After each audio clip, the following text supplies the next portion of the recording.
이제 우리가 4월 달에는 그 신명기 뒷부분을 보고 있습니다.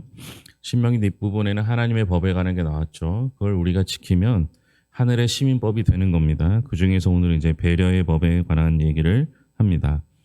하나님의 백성은 하늘에 살아도 땅에서 살아도 하나님의 법을 지키는 사람이 하나님의 백성이겠죠. 특별히 이웃의 어려움에 눈 감지 말고 적극적으로 도움의 손길을 내밀어야 합니다. 하나님의 백성은 소유를 잃고 힘들어하는 이웃을 못 본 채 하지 말고 자기 탐욕을 채우기 위해 생태계의 질서를 어지럽히지 않으며 아니란 생각으로 이웃의 안전을 위협하지 말고 모렴치한 행동으로 배우자에게 상처를 주지 말아야 하고 있음을 말하고 있습니다.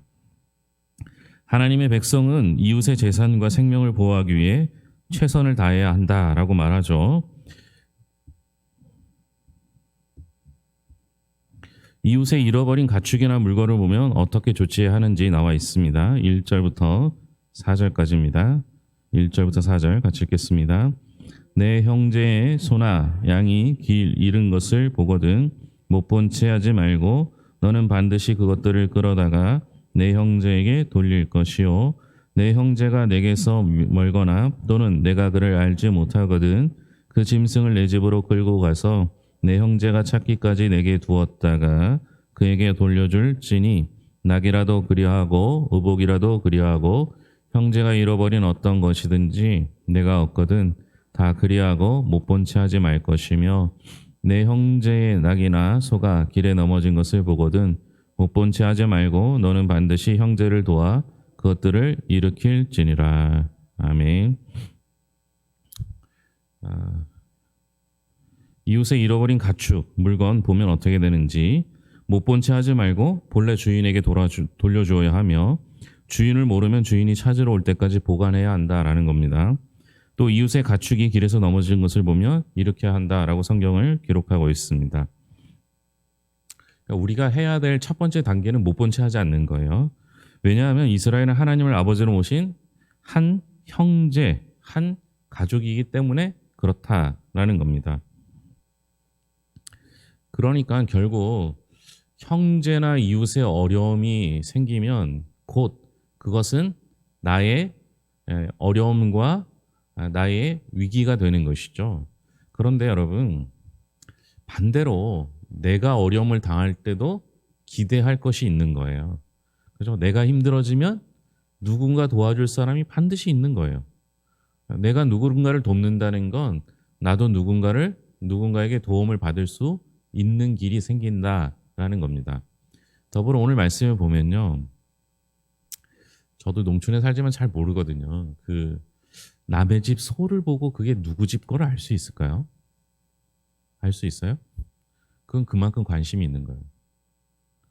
여러분, 우리는요, 교회 안에서만 성도들에게만 관심을 갖는 것이 아니라 주변에 있는 이웃의 가축에게까지 관심을 가질 수 있는 것이 진정한 가족임을 이야기하고 있습니다. 우리는 교회 안에서만 괜찮은 사람이 되려고 하고요. 교인들끼리만 서로 친하려고 하고요. 교인들끼리만 서로 깊은 교제를 하려고 합니다. 물론 그렇게 할 수 있겠죠. 그런데 더불어서 어떻게 하는 거예요? 내 이웃에게 관심을 가져야 한다라는 겁니다. 그래서 레위기 19장 18절에 보면 내 이웃 사랑하기를 어떻게 하라고 했습니까? 내 몸과 또는 내 자신과 같이 하라 이렇게 말하죠. 이스라엘 사회에서 이웃을 돌보는 것은 곧 자기 몸이나 자기 가족을 돌보는 것과 같습니다. 오늘날 교회는 주 예수 그리스도를 머리로 하는 한 몸 공동체입니다. 그러므로 교회의 지체들은 서로의 어려움을 외면하지 말고 잘 돌봐줘야 합니다. 꼭 그래야 하겠죠. 그죠? 아니, 허물이 잘 보여요. 그런데 남의 집 가축까지 볼 수 있는 눈을 가진 사람은요, 반드시 누군가를 도와줄 수밖에 없어요. 저는 그렇게 생각해요. 관심을 갖는 게 그만큼 중요한 일이라는 거예요. 그런데 남의 허물 잘 보이기 시작하면 그 허물을 이야기하기 시작하면요, 온통 비판하고 부정적인 얘기밖에 안 하거든요. 여러분, 제가 지난주에 어떤 강의를 듣는데 거기 이제 구역 모임을 소그룹 모임을 하는데 전에는 예배를 드리고 밥을 먹고 그리고 나서 이제 편하게 이제 얘기하고 돌아가고 이렇게 했답니다. 예배는 빨리 드리고요. 밥 먹고 나서 서로 예, 교회 욕, 목사 욕, 성도들 욕을 하더랍니다. 그래서 그다음부터 바꿨대요. 밥 먹고 예배를 드리는 거예요. 예배 드리자마자는 욕을 못 하는 거예요. 예? 여러분 이게 무슨 일입니까? 성경에 보면 뭐라고 말하고 있어요. 밥 먹고 나서는 예배 드리고 나서는 성도 욕 못해도 밥 먹고 나서는 그 욕해도 된다고 그렇게 써 있습니까? 그런 게 어디 있어요? 여러분 우리는요 남에게 관심을 갖지 않는 거예요. 그러니까 내가 내 눈에 보이는 것만 전부라고 생각하는 거죠. 여러분 이 땅에 사는 사람 중에 완벽한 사람 아무도 없습니다. 그렇죠? 여러분 그렇게 생각 안 하세요? 여러분 완벽하다고 생각하세요? 그런 사람 단 한 명도 없어요. 이 땅에서 산 사람 중에서 완벽하신 분은 예수님 한 분밖에 없어요. 나머지는 다 불완전합니다. 그런데 희한하게 내 눈에는 불완전한 것만 보여요. 우리가 비교할 때 자기 유리하게 비교해요. 예. 어떤 거는 우리 학생들 예를 들어볼까요? 부모님이 공부 왜 못하냐고 넌 왜 이렇게 다른 애하고 못하냐고 하면 꼭 누구랑 비교해요? 1등하고 비교해요. 1등하고. 그런데 그 자녀는 나는 누구보다 잘한다 그래요. 꼭 누구하고 비교해요? 자기보다 못한 사람이거나 꼴찌거나. 그렇죠? 비교의 대상이 다르니까 아예 다른 거예요. 여러분 우리는요 자꾸만 남의 허물을 보려고 하지 말고요. 그가 가지고 있는 것들, 그의 마음들 살필 수 있어야 하는 것이죠. 그 교회 안에서도 성도들 보면요. 어떤 때는 밝은데 어떤 때는 좀 근심이 있을 때가 있어요. 그러면 그것을 볼 수 있는 관심이 있어야 되고 그 관심에서 기도로 바뀌어야 되고 기도하다 그에게 물어볼 수 있는 정도는 돼야지 서로 성도라고 부를 수 있지 않겠습니까? 길을 가다가 보면 둥지에 있는 새를 포획하려고 할 때 하지 말아야 할 행동이 나옵니다. 6절과 7절 같이 읽겠습니다. 길을 가다가 나무에나 땅에 있는 세 개의 보금자리에 새 새끼나 알이 있고 어미새가 그의 새끼나 알을 품는 것을 보거든 그 어미새와 새끼를 아울러 취하지 말고 어미는 반드시 놓아줄 것이요 새끼는 취하여도 되나니 그리하면 내가 복을 누리고 장수하리라. 어미새와 새끼새가 있으면 아울러 취해서는 안 되고 어미새는 살려줘야 한다는 거예요.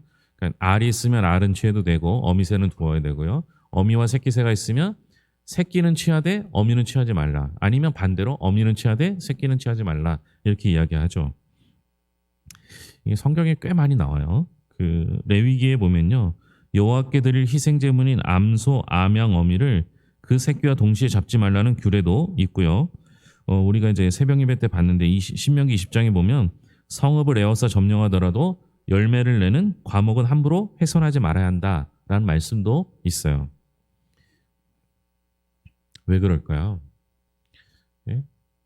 옛말에요. 아무리 가난해도 종자 씨는 먹지 않는다 그러잖아요. 그죠? 예? 그게 결국에는 누구를 위한 거예요? 첫째는 나를 위한 거예요. 둘째는 우리의 미래를 위한 거예요.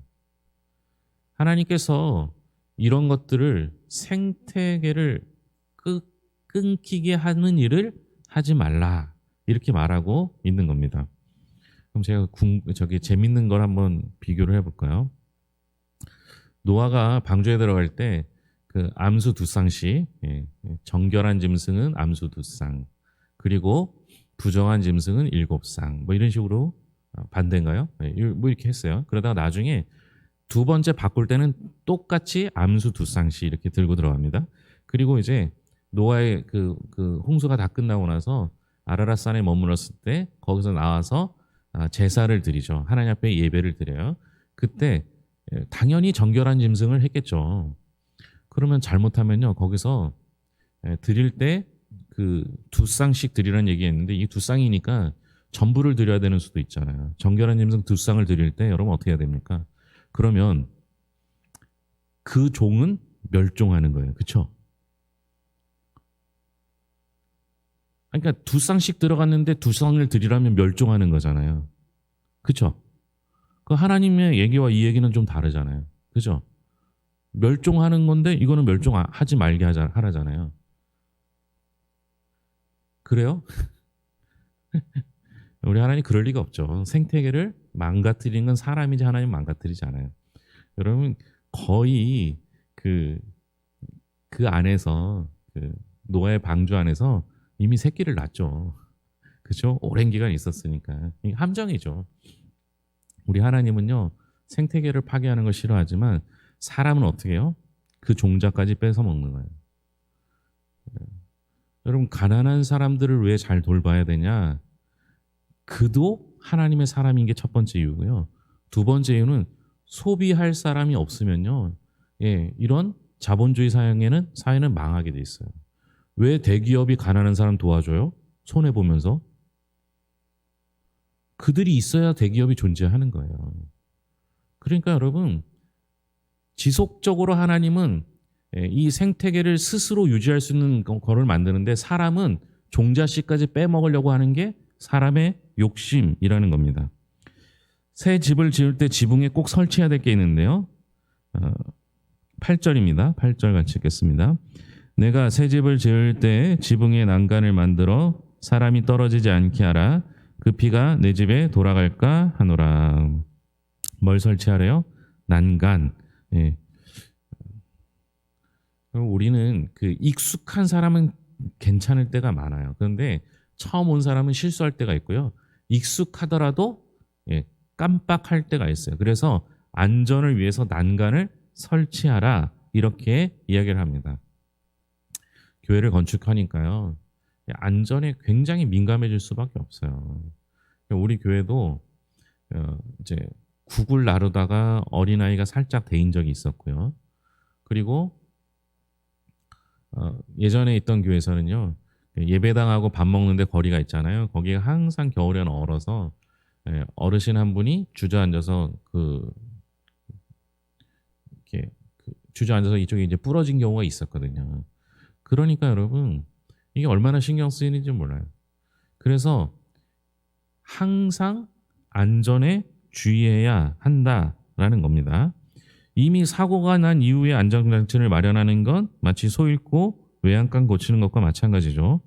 오늘날 견주가요. 자기 계획에 입마개를 안 했다가 남의 다른 사람을 물게 되면 그것만큼 어리석은 게 어디 있습니까? 내가 마땅히 취해야 할 안전조치를 하지 않아서 불특정 이웃이 상해를 입는다면 그에 대한 책임은 응당 나에게 있는 것이죠. 야, 성경에 이런 얘기가 다 있어요 라고 생각이 들죠. 이웃을 돌봐야 하고 살펴야 하며 그리고 심지어 성경에는 도피성이라는 제도가 있어서 부지 중에 살인한 사람까지 보호하게 해요. 이게 하나님의 마음인 것이죠. 우리도 늘 하나님을 사랑하는 만큼 이웃을 사랑할 수 있어야 한다라는 것을 새겨봐야 하고 위기관리의 제일 원칙은 예방조치예요. 이제 여러분들도 2년에 한 번씩 건강검진 하시잖아요. 그거 가지고 병원이 떼돈 번다고 이제 생각하시는 분들도 있어요. 근데 여러분, 제 주변에도 우리 교인들 가운데서도 거기서 암을 발견해서 조기에 치료하신 분들이 있어요. 이게요, 사회적 비용은요, 예방이 훨씬 적게 듭니다. 나중에 큰 병에 걸리면요, 그게 훨씬 더 많은 비용을 지불하게 되어 있습니다. 예, 오늘날 우리나라가 선진국 대열에 들어갔다고 하는데 후진국적 사고들이 얼마나 많이 일어나요? 얼마 전에는 미국에서 다리가 무너졌잖아요. 이런 일들로 인해서 사고가 일어나며 그 사고를 처리하는 비용이 훨씬 더 많이 드는 거예요. 그래서 제일 중요한 건 뭐예요? 항상 예방하는 거예요. 여러분들도 원리는 아시죠? 저도 지난해 건강검진을 안 받았어요. 이게 원리도 알고 원칙도 알고 그렇게 해야 되는 것도 아는데 이게 그렇지 않을 거라고 생각하고 내 자신은 괜찮다고 생각하고 넘어가는 경우가 많다는 것도 인식하셨으면 좋겠습니다. 두 번째 이야기는 이제 혼인관계에 대한 이야기인데요. 남편이 아내에게 누명을 씌우려고 할 때 공동체는 어떻게 대처해야 되는지 13절부터 19절까지입니다. 13절부터 19절 같이 읽겠습니다. 누구든지 아내를 맞이하여 그에게 들어간 후에 그를 미워하여 비방거리를 만들어 그에게 누명을 씌워 이르되 내가 이 여자를 맞이하였더니 그와 동침할 때 그가 처녀임을 보지 못하였노라 하면 그 처녀의 부모가 그 처녀의 처녀인 표를 얻어가지고 그 성문 장로들에게로 가서 처녀의 아버지가 장로들에게 말하기를 내 딸을 이 사람에게 아내로 주었더니 그가 미워하여 비방거리를 만들어 말하기를 내가 내 딸에게서 처녀임을 보지 못하였노라 하나 보라 내 딸의 처녀의 표적이 이것이라 하고 그 부모가 그 자리옷을 그 성읍 장로들 앞에 펼 것이요 그 성읍 장로들은 그 사람을 잡아 때리고 이스라엘 처녀에게 누명을 씌움으로 말미암아 그에게서 은 100세겔을 벌금으로 받아 여자의 아버지에게 주고 그 여자는 남자가 평생에 버릴 수 없는 아내가 되게 하려니와. 남편의 주장이 이제 사실인지를 살펴봐야 하고요. 그리고 신부 아버지는 딸의 자리 옷을 처녀의 표적으로 제시하여 딸의 무고함을 입증할 수 있게 한 겁니다. 이게 무슨 얘기냐면요. 고대 사회는 이제 요 당시 사회는 남자에게 주도권이 있어요. 그래서 모세 이혼 증서의 예를 들면 알 수 있죠. 남편이 아내를 버릴 수 있는 권한이 있어요. 그런데 버릴 수 있는 항목이 몇 개 있는데 그 중에 하나가 이 간음에 관한 이야기입니다. 그래서 이 남편이 보니까 부인이 처녀가 아니라는 거예요. 그래서 그것을 증명할 방법이 뭐냐? 이제 자리옷이라고요. 첫 번째 관계를 얻었을 때 그 이제 피가 묻어 있는 그것을 이 부인이 간직할 수 있게 하고 그것을 증거로 제시할 수 있게 한다라는 겁니다. 이게 아주 고약한 게 뭐냐면요. 그 아내를 버릴 수도 있고요. 그리고 아내를 얻을 때 그 장인 가정에 그러니까 이제 그 아내의 부모님께 지참금을 줬던 것도 돌려받는데 그냥 돌려받는 게 아니라 몇 배로 되돌려받을 수가 있는 거예요. 심지어요. 간음한 여인은 돌로 쳐 죽일 수 있게 된 것이 그들의 법이에요. 그러니까 이런 일을 버리는 것 자체가 나 때문에 다른 사람을 죽게 하고 그 가정을 망하게 할 수 있는 거예요. 그러니까 엄청난 잘못을 하는 거예요. 이런 것을 이제 막을 수 있는 제도를 성경에서 하고 있다라는 겁니다. 여자의 말을 듣지 않는데요. 이렇게 여자의 말을 들을 수 있도록 하는 제도를 성경적으로 만들어 준 거예요. 근데 여러분, 이런 일이 벌어진 첫 번째 단계가 뭔지 아세요?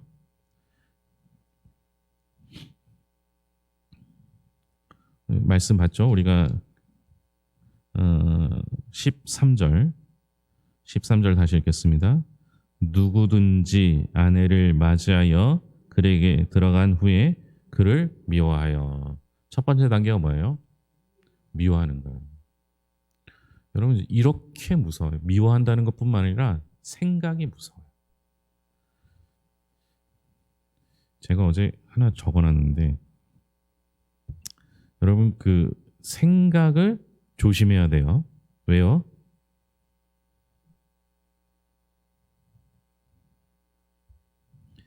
생각을 조심해야 됩니다. 왜냐? 그것은 생각이 말이 되기 때문이라는 거예요. 말을 조심해야 합니다. 왜요? 그것은 말이 행동이 되기 때문이에요. 행동을 조심해야 합니다. 왜냐하면 행동은 습관이 되기 때문이에요. 습관을 조심해야 합니다. 습관은 인격이 되기 때문이에요. 인격을 조심해야 합니다. 왜냐하면 그것은 인생이 되기 때문이라는 거예요. 이 출발점이 뭐라고요? 생각이에요, 생각. 여성을 죽일 수도 있는 행동을 하는 그 첫 번째는 뭐냐? 미워하는 것, 생각 때문이었다라는 겁니다. 그래서 여러분들의 머릿속에 혹시 부정적인 생각이나 나쁜 생각이 있으면 얼른 지워버리세요. 그게 말이 되고요, 행동이 되고요, 습관이 되고, 인격이 되고, 인생이 됩니다. 우리는 좋은 생각을 하는 것이 꼭 필요하다라는 거죠. 어떤 남자가 유부녀와 동침했다면 공동체는 이 사건을 어떻게 처리해야 되는지 22절입니다. 22절 말씀 같이 읽겠습니다. 어떤 남자가 유부녀와 동침한 것이 드러나거든 그 동침한 남자와 그 여자를 둘 다 죽여 이스라엘 중에 악을 제할지라. 동침한 남자와 여자를 모두 처벌해야 합니다. 이게 신명기에 나온 법이에요. 신명기. 근데 여러분 이렇게 되면 요한복음 8장에 나온 간음한 여인이 잡혀왔을 때 생각나죠? 그죠? 그때 간음한 여인만 잡혀왔어요. 이미 신명기 법에 의하면 어떻게 됐어요? 동침한 모두를 죽이게 돼 있는데 간음한 여인만 데리고 온 게 신명기를 한참 지난 예수님 시대까지 그렇게 됐다는 거예요. 죄는 항상 같이 하게 됩니다. 싸움은 둘 다 잘못한 거고요. 그렇죠? 그래서 악을 제하여 버리게 되어 있어요. 이 악을 제하여 버린다는 건 위의 경우도 마찬가지입니다. 그것을 통해서 악을 제하여 버리라 이렇게 이야기합니다. 결국 이러한 일들은 악으로 규정되어 있다라는 겁니다. 우리는 악은 그 모양이라도 버려야 한다라고 말해야 합니다. 심지어 예수님께서는 음욕을 품는 것도 간암죄라고 규정하고 있습니다. 현대 사회와 완전히 반대로 가고 있죠. 하나님의 가정의 거룩함을 깨는 그 어떤 부정행위도 하나님께서는 용납하지 않고 계신다라는 것입니다.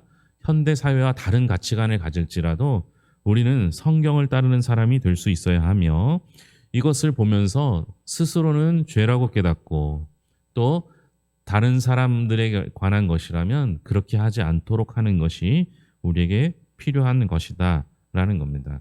하나님의 법은요, 배려의 법이에요. 특별히 오늘 말씀 속에서는 이웃을 사랑하는 것과 이웃에게 관심을 갖는 것이 첫 번째 배려의 법이고 두 번째는 약자를 보호하는 것, 특별히 성경 속의 약자였던 여자를 보호하는 것이 배려의 법에 관한 것이라는 것을 기억할 수 있기 바랍니다. 기도하겠습니다.